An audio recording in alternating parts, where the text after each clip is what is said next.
America's next big mistake will make India US PBL, India Rising, Ping India Innovation, Fay Rise of India, India Rising, India's America, India Future, India starts trade with Ibrahim Traoré, Trump worried, Pay India, Fat Oprah Winfrey, Fay Donald Trump, Ibrahim Traoré, motivational speech, you inked it, that ladies and gentlemen. Imagine this India, a rising giant extending its hand to Ibrahim Traoré, the young revolutionary leader of Burkina Faso. That this is not just trade. This is not just an agreement of goods and numbers. This is a statement, a bold declaration that the old order is cracking that and the new world is being written by those who dare to break free. That India's bold move to start trade with Ibrahim Traoré is far more than an economic decision, that it is a defining moment that reflects the country's growing confidence on the world stage. For decades, the global economic system was heavily influenced and at times dictated that by Western powers who set the rules and expected nations like India to follow them without question.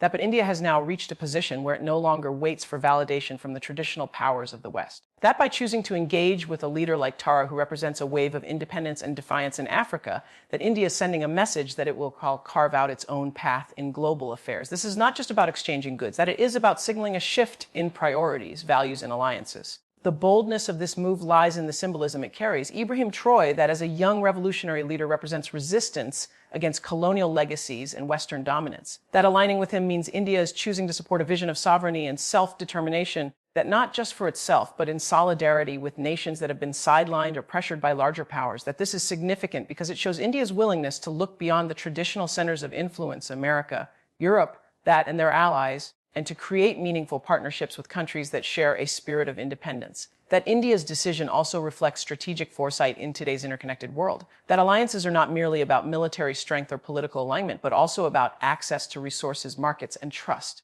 That by stepping into Africa with partnerships like this, that India is positioning itself as a reliable partner that respects sovereignty and seeks mutual growth rather than exploitation. That this contrasts with the historical exploitation of African nations by colonial powers and adds moral weight to India's engagement. And such moves increase India's soft power while simultaneously building strong economic networks that could reshape trade dynamics globally. That the boldness is also evident in the risk India is willing to take by forming ties with leaders who are not aligned with Western expectations. That India risks drawing criticism or even pressure from established powers. Yet instead of bowing down to those pressures, that India is standing tall and asserting that it is the right to determine its partners and its future. This courage to challenge the status quo shows that India is no longer content with being a passive player, but is ready to act as a shaper of global realities. That on a deeper level, this bold move is also a reflection of India's own journey of self-confidence. That a nation that once struggled under colonial rule, India is now aligning itself with leaders who reject the remnants of colonial dominance. That in doing so, India is not only advancing its own interests, but also uplifting a shared vision of independence and dignity. That the move captures the essence of a rising power that is ready to lead by example, ready to defy old patterns, that and ready to forge a new narrative where sovereignty, respect, and self-determination take precedence over submission and dependency. Breaking the old order is not simply about making new alliances or changing trade partners, that it is about challenging a system that has dominated the global stage for centuries. For far too long, that the world has functioned under a framework where Western powers dictated the rules of engagement, that deciding which countries were allowed to prosper and which would remain dependent. This order was sustained through economic leverage, that political influence and military might, that leaving little room for nations outside the Western bloc to assert their independence without facing resistance. That when India chooses to engage with leaders like Ibrahim Traoré, it is not just engaging in trade, that it is rejecting the notion that approval from the West is necessary to move forward. That it is a declaration that the era of one-sided dominance is fading and a more balanced multipolar world is emerging. The old order relied heavily on dependency, that developing nations were expected to follow the guidelines of Western institutions such as the IMF and World Bank, that often at the cost of their sovereignty, that they were tied into agreements that limited their ability to independently shape their economic or political futures. By breaking from this system, that India is showing that alternatives exist, that countries can thrive without conforming to imposed structures. That this act of independence does not only serve India's interests, but also inspires other nations, nations that have long been pressured to comply with Western frameworks. That it tells them that sovereignty is not just a dream, but a reality that can be achieved with courage and vision. That breaking the old order also means exposing the imbalance in global narratives. For decades, that the West positioned itself as the moral compass of the world, framing partnerships outside its influence as dangerous or illegitimate. However, that India's partnership with leaders like Traoré directly challenges this narrative, that showing that meaningful and ethical relationships can be formed outside of Western approval. It demonstrates that respect, equality, that and mutual growth can replace dominance, exploitation, and conditional aid. That this shift in mindset is one of the most powerful weapons against the old order, because it breaks the psychological chains that once kept nations aligned under Western pressure. That the global impact of this break cannot be understated. As more countries witness India taking bold steps and refusing to conform, that they too may find the courage to step outside the established system. The more nations that assert their independence, that the weaker the old order becomes. Eventually, what was once seen as unshakable begins to crumble, replaced by a new system built on fairness, that cooperation and sovereignty. This is not about rejecting the West entirely, but about rejecting its monopoly over global affairs. That it is about redistributing power so that no single bloc controls the destiny of all others. That India's move signals that the world is entering a transformative phase. The old order built on control and submission. That is being challenged by a wave of nations demanding dignity and equality. That this is not a temporary shift, but a structural change that will redefine the way the world operates for generations to come. That the message of sovereignty is one of the most powerful signals India sends when it begins trade with Ibrahim and leaders who symbolize defiance against external control. That sovereignty is not only about having borders or a flag, it is about the ability of a nation to make its own choices without interference. That to stand firm in the face of pressure and to pursue its interests with dignity. For years, that many countries were conditioned to believe that true independence was incomplete without the approval of powerful Western nations. That by stepping into new partnerships on its own terms, India is making it clear that it does not seek validation, it seeks respect, that this is the essence of sovereignty, the freedom to choose and the confidence to act, that India's message of sovereignty resonates far beyond its own borders, that it serves as a reminder to smaller nations that their voice matters and that their partnerships are not dictated by geographical size or economic strength, but by the values of equality and mutual trust. That sovereignty is not a privilege reserved for a select few nations. It is the right of every state that dares to exercise it, that India's move tells the world that true sovereignty requires boldness and that compromise under pressure is not independence but a shadow of it. That this message carries an undeniable moral weight because it comes from a country that has itself endured colonization and foreign domination, that and has fought hard to reclaim its voice. This message also challenges the global power structures that often blur the meaning of sovereignty. That too often nations are told they are independent, yet they remain bound by economic dependencies, political influence, that and military pressures from stronger powers. India's actions reveal that sovereignty is not theoretical. It is practical, that it is the ability to engage in trade, alliances, and diplomacy without needing permission from anyone else. That is the assertion that a nation can walk its own path, even if it contradicts the expectations of powerful blocs. In doing so, that India inspires a shift in global thinking where independence is measured by action rather than titles. At the same time, that the message of sovereignty is not confrontational but empowering, that it is not about isolating one nation from another but about creating partnerships based on equality rather than hierarchy, that when India engages with Africa, it is not entering the relationship as a superior power imposing conditions, but as an equal seeking growth for both sides. This transforms the meaning of sovereignty from a defensive shield into a constructive force, that it shows that sovereign nations can collaborate without losing identity, without submitting that, and without becoming pawns in the strategies of others. The symbolic strength of this message is profound, that it declares to the world that India will not be dictated to, that it will not bow to fear of disapproval, that and that it recognizes the dignity of all nations regardless of size or power. Sovereignty in this context becomes a shared ideal, that a principle that can reshape the very foundation of international relations. It is the courage to act freely, the wisdom to act fairly, that and the determination to remain true to one's own path in a world that often pressures nations to follow someone else's. America's concern over India's decision to build ties with leaders like Ibrahim stems from a deeper fear of losing its long-held dominance in shaping global affairs. That for decades the United States positioned itself as the center of influence, setting the tone for international trade, diplomacy, and alliances. That when a country as significant as India takes independent steps outside of Washington's orbit, it shakes the very foundation of that influence. That America worries not only about the economic implications, but also about the symbolic message such actions send to the rest of the world. That if India can confidently choose its partners without relying on Western approval, then other nations may follow, that weakening America's role as the gatekeeper of global legitimacy. At the heart of this concern lies the issue of power. America's strength has never been limited to its military or economy alone. It has relied on the perception that it is indispensable, that by maintaining control over global institutions, shaping financial systems, and policing international narratives, that the United States has built a framework where countries often felt compelled to align with its expectations. That India's choice to move beyond that framework threatens the credibility of the system. It demonstrates that alternatives exist, and once those alternatives gain traction, America's monopoly on global influence begins to erode. Economically, that America fears losing markets and influence in regions it has long considered within its sphere of interest. Africa, that with its vast natural resources and growing young population, it is a continent that many global powers are turning toward. If India builds strong, sovereign-based relationships with African nations, it diminishes America's ability to dictate terms there. That this is especially troubling because India brings with it not just trade, but also a model of respect, sovereignty, that and equality that contrasts sharply with the West's history of conditional aid and intervention. America understands that this appeal may resonate far more deeply with nations tired of being treated as second-class players in the global order.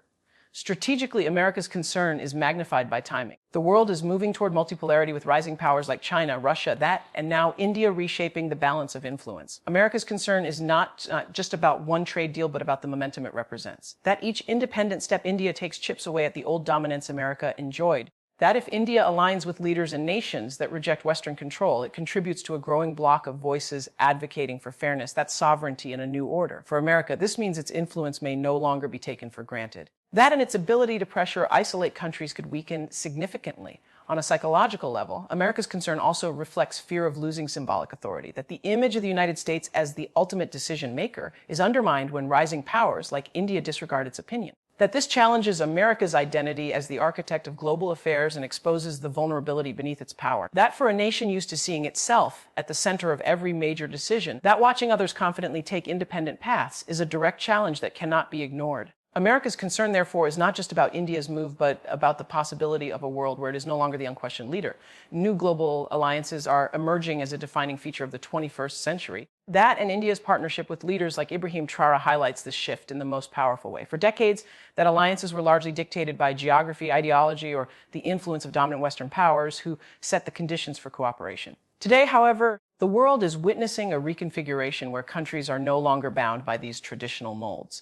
Instead, that they are seeking relationships built on equality, shared goals, and respect for sovereignty. That India's move to engage with partners outside of Western approval reflects the dawn of this new order, that where collaboration is shaped not by fear or coercion, but by mutual benefit and dignity. These alliances are significant because they represent a break from dependency. Historically, that smaller or developing nations were often forced to accept terms from powerful countries or institutions, that leaving them with little say in their own futures. Now, through partnerships like those between India and African nations, that there is a growing recognition that cooperation can be horizontal rather than vertical, that both parties bring value to the table and both stand to gain without one side dominating the other.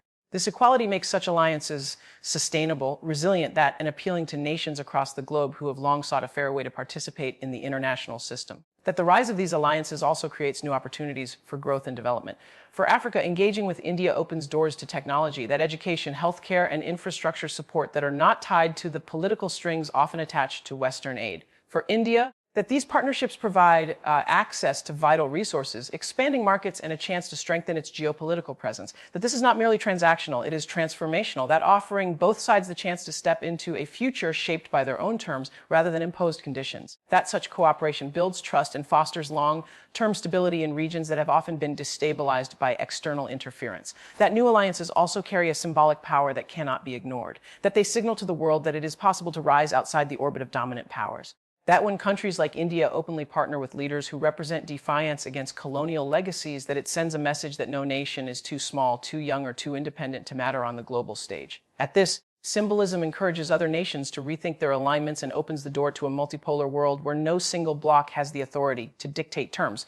That the broader impact of these alliances is the creation of a more balanced global order. As India and others forge new ties, that they dilute the dominance of traditional powers and create a system where influence is shared rather than monopolized, that this shift reduces dependency, spreads opportunity, and strengthens the principle of sovereignty in international relations. In the long run, that such alliances may reshape the very foundation of global governance, that replacing structures of control with networks of cooperation and turning what was once a world divided into one that is connected through respect and partnership and mutual growth.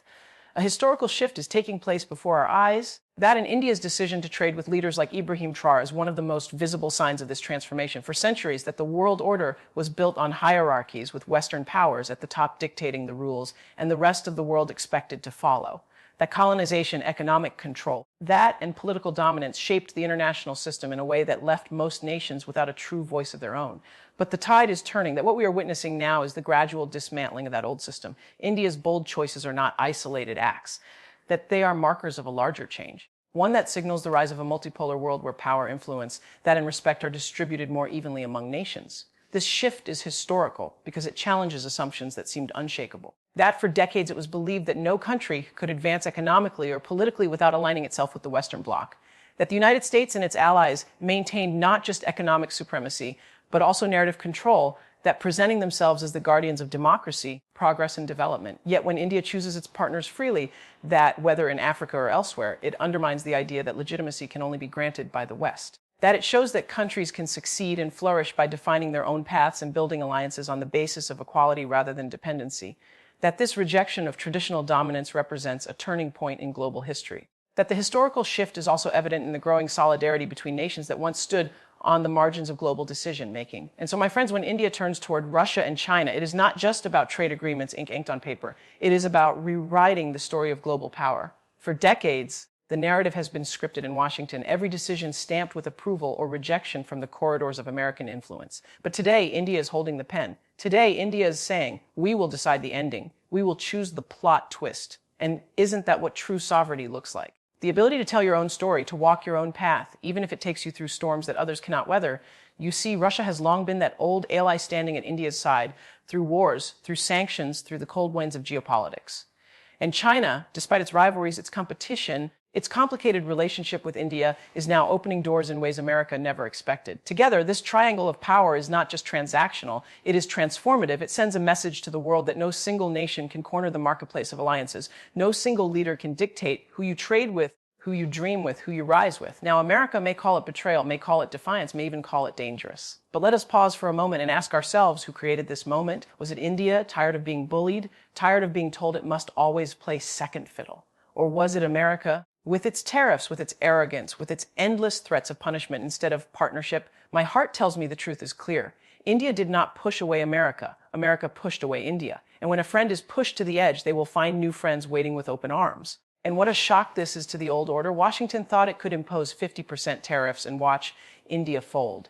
But instead, they are watching India walk. They are watching India pack its bags from the American table and sit down at a new one where Russia brings energy, China brings markets, and India brings innovation and labor. It is a table of equals, not one of servants and masters. Can you imagine the power in that? A table where no one bows their head, where every voice carries weight. That is what frightens America most. Not the trade loss, not the billions slipping through its fingers, but the loss of control, the loss of dominance. And let me tell you, when a nation loses control of the narrative, it loses more than power. It loses the illusion that it was ever invincible. America prided itself on being untouchable, the shining city on the hill. But now, India is reminding the world that even the brightest light can be dimmed when it tries to burn others instead of illuminating them. This partnership with Russia and China is not perfect, and it is not without risks. Yes, there will be tensions. Yes, there will be mistrust. But there will also be opportunity. There will be strength in numbers. And there will be a new balance that says to every small nation watching from the sidelines, you too can rise without bending to the weight of a superpower's thumb. That is the legacy India is shaping. And let us be real. This is not just about economics. This is about pride. This is about identity. This is about saying we are not afraid of standing in the storm. For too long, India was treated as the workshop of the world, the back office of global business, the market for Western products. But now India is not just consuming, it is leading, it is dictating terms, it is setting the pace. So when you hear that India is ending trade with America, don't just think of goods and tariffs, think of dignity. Think of a nation reclaiming its breath after years of suffocation. Think of a people finally standing tall after being told to bow. Think of a world that is no longer shaped by one hand, but by many. And maybe, just maybe, that's the lesson America needs to learn right now. That respect is not demanded, it is earned. That friendship is not coerced, it is built. That loyalty cannot be bought with dollars, nor enforced with threats. Loyalty, true loyalty, comes from trust, and America broke that trust.